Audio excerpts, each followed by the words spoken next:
Shri Krishna Chaitanya Prabhu Nityananda.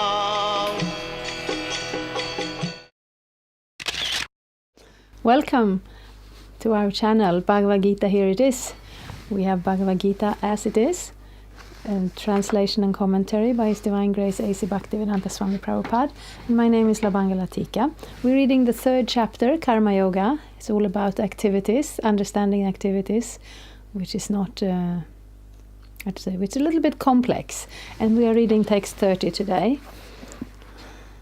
Mai sarvani karmani sanyasya dhyatma chetasa nirashir nirmamo bhutva yudhyasva vigata jivataha. Therefore, O Arjuna, surrendering all your works unto me, with full knowledge of me, without desire for profit, with no claims to proprietorship, and free from lethargy, fight. Purport. This verse clearly indicates the purpose of the Bhagavad-gita. The Lord instructs that one has to become fully Krishna conscious to discharge duties as if in military discipline. Such an injunction may make things a little difficult. Nevertheless, duties must be carried out with dependence on Krishna, because that is the constitutional position of the living entity. The living entity cannot be happy independent of the cooperation of the Supreme Lord, because the eternal constitutional position of the living entity is to become subordinate to the desires of the Lord. So this is actually the complete understanding of the idea of karma. In this world, we try to be separated from Krishna, but we are still within the energy of Krishna. We try to act as if we're part of this material world, but we're actually part of the spiritual energy of the Lord.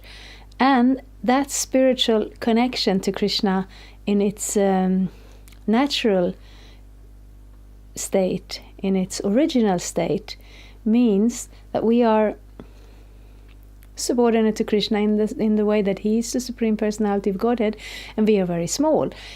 And in this material world, we can find some kind of illusion to forget that. In the spiritual, of course, there is another illusion functioning, which is the Yoga Maya, which is that illusion that enhances Krishna's pastimes with His devotees in that Lord. So it's quite possible for instance, Mother Yashoda to believe that she's Krishna's mother, to believe that if she doesn't make Krishna come in to eat his meals, he will become weak and sick, and that would be a big problem, and therefore she has to tell him what to do. This is not any sort of attempt to minimize Krishna's position. This is the position of love. So maybe we're not there yet, but we're in this world, and here we try to forget Krishna in a different way. We try to take that position, and therefore when we separate ourselves away from Krishna, then we take responsibility ourselves for our actions. So when we are acting on Krishna's behalf, there will be no reaction at all, because we are within the natural element of spiritual loving service. And there is no need. In the spiritual world, there is no need for a law of karma, because karma, it doesn't exist. So that's how we understand that word karma. So when we do our activities and we offer them to Krishna as a service, then they are not within that realm of action and reaction of karma in this world. So that is Krishna's recommendation here. And especially in this world, the better we can structure our lives in such a way to be connected to Krishna's instruction, the more we are able to realize that original position, which is self-realization actually, because that's us. We are that spirit soul. So in this world, there is such a possibility to structure our service in the sadhana bhakti function, regulated devotional service. Arjuna is of course asked to do a very specific service, to fight on the battlefield, and Prabhupada brings up that to become fully Krishna conscious, to discharge duties as if in military discipline. So that is the position in this world, that we need a little help because we are not naturally connected and attracted to that service of Krishna. So we create a structure wherein which we are able to connect to Krishna and remember Krishna and act in that cooperation. Prabhupada uses that word. Arjuna was therefore ordered by Sri Krishna to fight as if the Lord were his military commander. One has to sacrifice everything for the goodwill of the Supreme Lord and at the same time discharge prescribed duties without claiming proprietorship. Arjuna did not have to consider the order of the Lord, he had only to execute his order. The Supreme Lord is the soul of all souls, therefore one who depends solely and wholly on the Supreme Soul without personal consideration, or in other words, one who is fully Krishna conscious, is called Adhyatma Chetas. Nirashi means that one has to act on the order of the master, but should not expect fruitive results. The cashier may count millions of dollars for his employer, but he does not claim a cent for himself. Similarly, one has to realize that nothing in this world belongs to any individual person, but that everything belongs to the Supreme Lord. That is the real purport of Mayi, or unto me.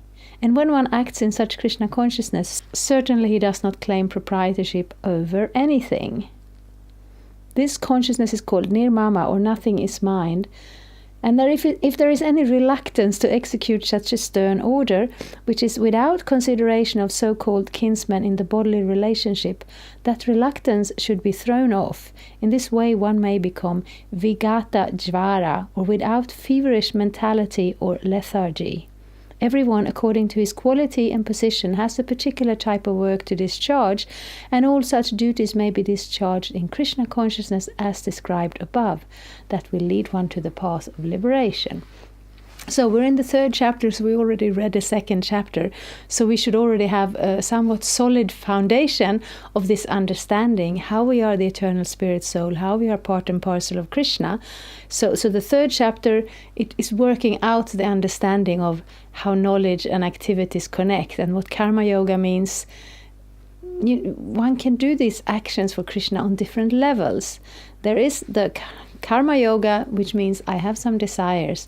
I want those desires fulfilled in this world.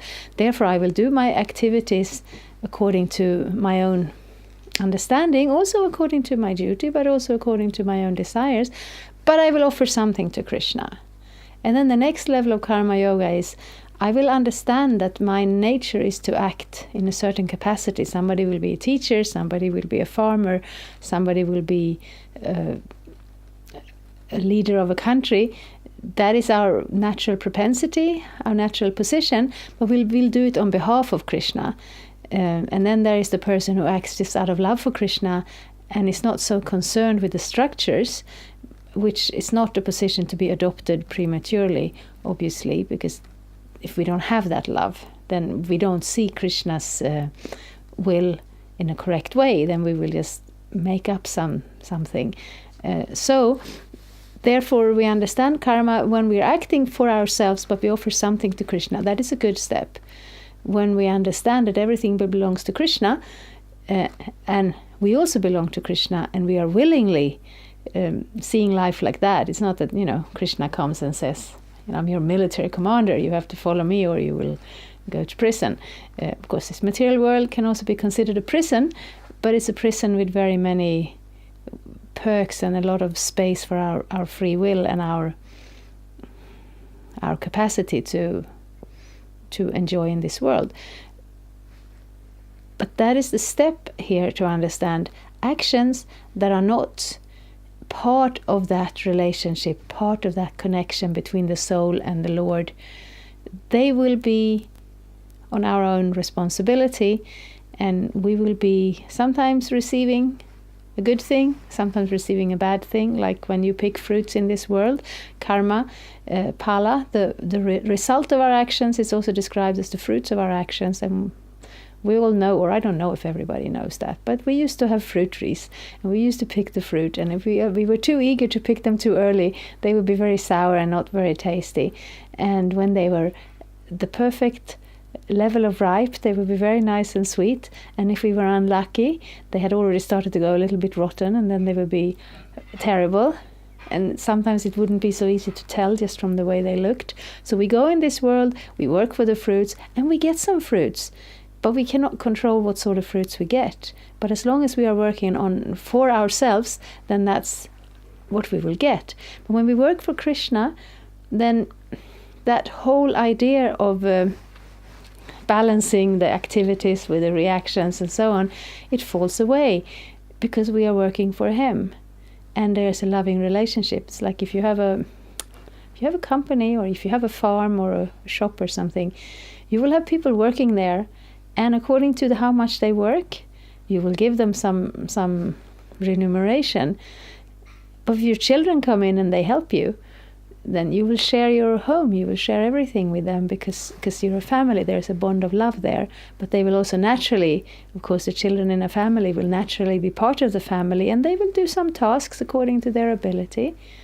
So this is not Krishna demanding, because sometimes we hear that, with God.